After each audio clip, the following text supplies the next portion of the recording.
Guys, Deborah Wilkie here coming at ya. I have some really interesting stuff to go through today. This is probably going to be one of my longer videos just because of the nature of what we're discussing. So I've seen a lot of people talking about how the market may crash, that prices are super inflated right now, that things are just going up and up and up, and that we're due for another 2008 type crash.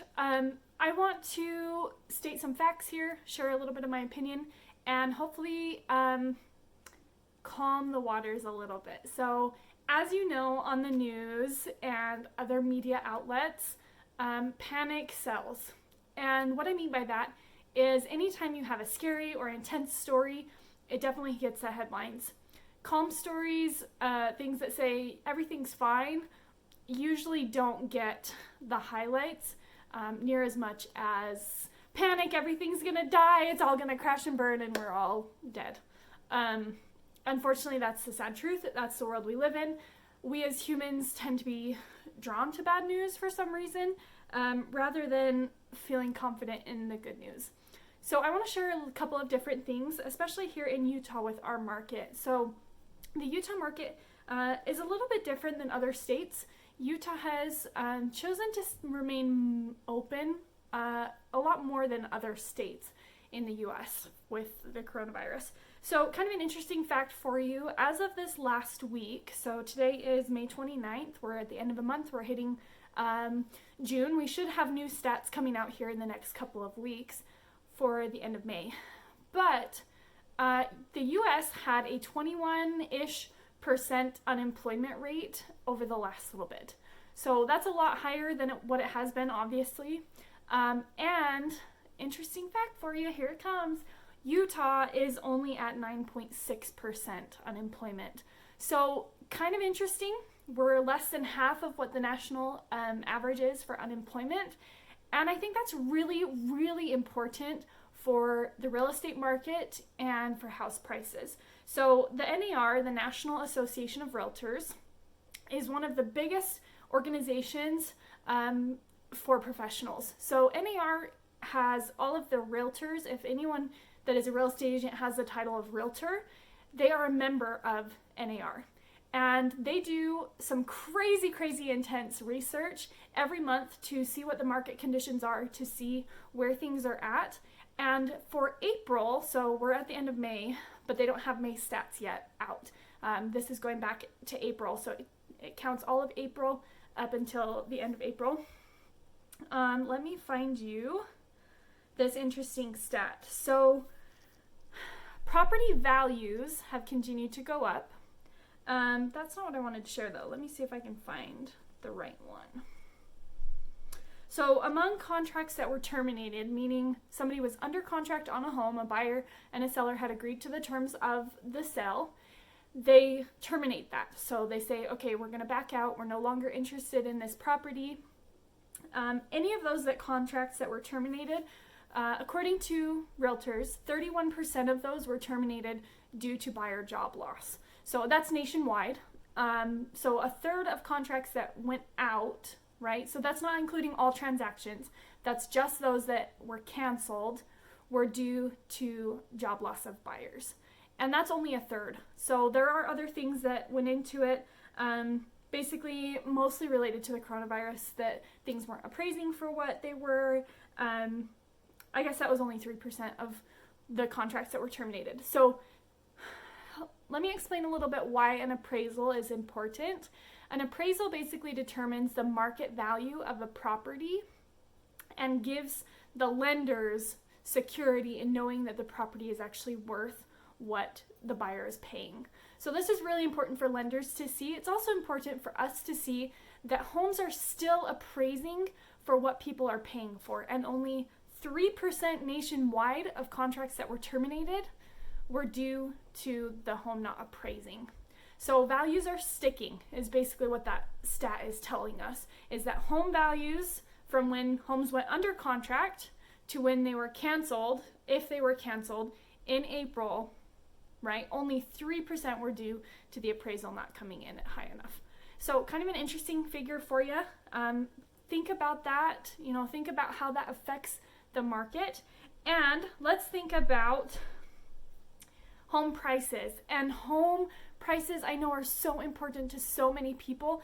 And I did a quick video on this a few days ago. It may have been about a week ago now. But basically, supply and demand. Supply and demand is so straightforward, yet it is the driving force of the US economy. You have supply, right? And right now it's extremely limited.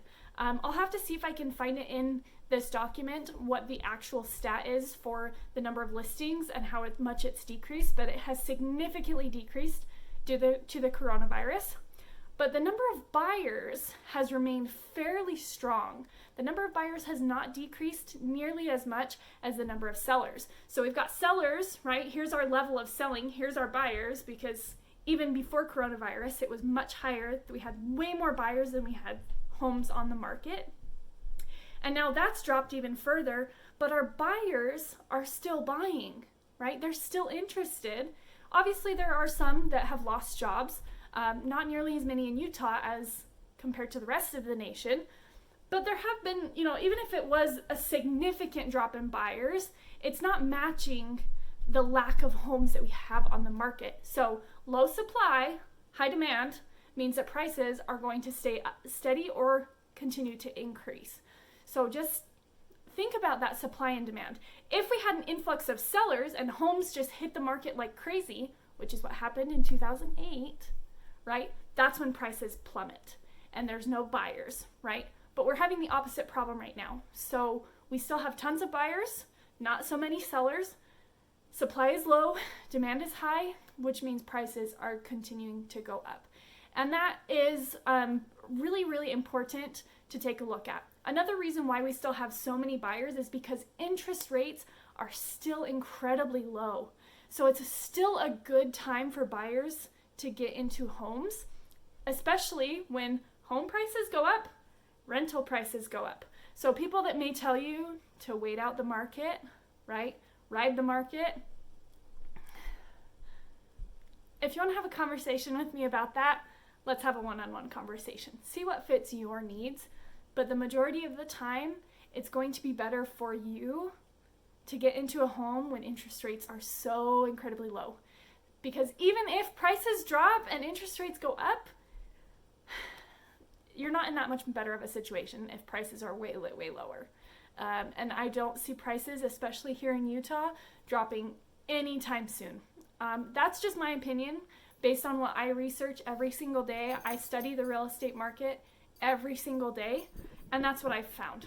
Sorry, my camera's wiggly. Remington decided to jump on it. So let me see if I can find that stat for you about how many sellers have dropped and how buyers have increased. So I wasn't able to find the exact numbers that I was looking for, but basically in most states, it was reported that buyers were still pretty stable, the number of buyers, whereas the number of sellers was extremely weak. So sellers, again, decreased, buyers have stayed the same, and supply and demand, right? So home prices are not going to be going down anytime soon, at least from my outlook. Maybe in areas where the coronavirus has hit a little bit stronger. But here in Utah, again, our unemployment rate is much lower than the national average. So we're doing quite well here in Utah. The state has done a lot to make sure that we are staying open as much as we can while still obviously respecting the virus and respecting our health and making sure that people are staying healthy and staying safe. But at the same time, making sure that people are keeping jobs as much as they can. So I hope that helps instill a little bit more confidence in you guys. If you do have specific questions for me or want to have a chat one-on-one about this, let me know. Let's talk it through. I would love to sit down and hear your opinion, hear what you're seeing as far as what the market is doing, and I'd love to share what I found with you. So hope you have a great day, and let's talk soon. If you have any questions, reach out on Instagram. I respond to every single DM on Instagram, so hit me up, and don't forget to subscribe and like. I always forget to say that.